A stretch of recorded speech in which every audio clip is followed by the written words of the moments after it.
Let's jump into the first chapter that we have here. Samprayogik. This chapter contains a list on how to attain pleasure during sex. And one thing, the little bit reading that we tried doing on this chapter was that there's this whole thing about the three genitalias that men and women have. There's Bail, Ghoda, Khargosh, and then there is Ghodi, Hathini, and Hirni. And this whole thing about how different sizes require different positions to attain pleasure, and there's something for every size there. Tell us more about, is there anything interesting that we should learn from this chapter? Absolutely. So, again, it's something that we don't talk about. We always say, does size matter? And you say, no, size doesn't matter. Meaning that if a guy is very, very small, that won't matter because it's what you do with it that matters. The Kama Sutra, of course, one, it's written at a time where he wasn't having to be politically correct. So he could say certain things. But he says, very interestingly, that the anatomy is made in a certain way. So both men and women have different physical characteristics. So men are measured with the width of the fingers. 3 fingers, 6 fingers, 9 fingers. Okay.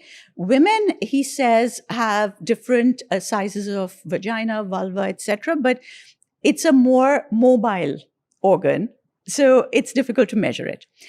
Take it at its most basic. He says that if you're going to have sex, it should be totally fabulous. It should be pleasurable. If it isn't, don't bother. Now, one of the first things to make sex really pleasurable is that the sexual organs of both partners should synchronize in size. If the woman is very, very large, the man is very, very small, it's not going to lead to friction. There's no pleasure. If the woman is very tight, the man is huge, it's going to lead to more pain than pleasure. So the idea is that the sizes should synchronize. But literally, that's the one thing you can't do, where you say, Acha, I'm sending a rishta, and can you tell me what is the size? That literally is not something that you can ask for. So the positions were created to help people synchronize their sizes. If, for instance, the woman was big and the man is much smaller, then he recommends positions where the woman is lying on her side. Her legs, the moment, you have your thighs one on top of the other, the vagina becomes a little bit tighter. It becomes a bit smaller anyway. And then it goes on to explain that if the man is really thin, then this is the kind of position that would work. If you are much smaller, then this is the kind of position that could work, and so on.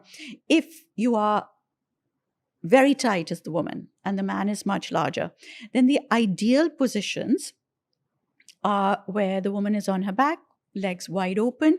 But even there, it's not as straightforward as, okay, yeah, legs wide open, go for it, put a pillow underneath. So he says, take the pillow out from under your head, put a pillow under your bottom, because that changes the angle of penetration and makes things different. But it actually goes on, it's the nuances, Saloni. It says you have to make sure that the position has to be done in a way that there is enough room for both of them to pull back. Because the woman is very tiny and very tight. It is seriously scary for her to think that this really large organ is going to penetrate her and be maybe very painful. She needs to be in control. So the positions are then created to make sure that there's enough space in case there is a problem for both to be able to pull back individually. That is what we have lost, because all you do is now you get a Kama Sutra. People say to me, how do I pick the right one to read? I always say, pick the one that doesn't have pictures. Those pictures are useless. All it shows you is a tangle of limbs. It doesn't explain what you're supposed to be doing to make sure that it will work.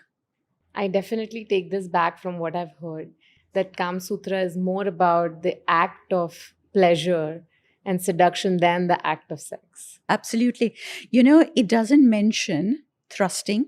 It doesn't mention like the Chinese literature on, similar Chinese literature will tell you how many times a man must thrust for him to be counted as a good lover. Incidentally, in case anybody is wondering, 4,000 to 5,000 thrusts. Let me tell you, no woman wants that. Okay. That is a typical male idea of what you think the macho lover should be doing. It isn't a woman's idea of pleasure. The Chinese literature will tell you what the semen should sound like when it comes out. So if you are this excited and you get this much semen, then it should sound like a whisper. If there is this much semen, and if you're very excited and there's lots of semen, it should sound like a storm at sea. Like, I'm sorry, but the mind boggles, right? Mind boggles, absolutely. So the Kama Sutra does not talk about any of this.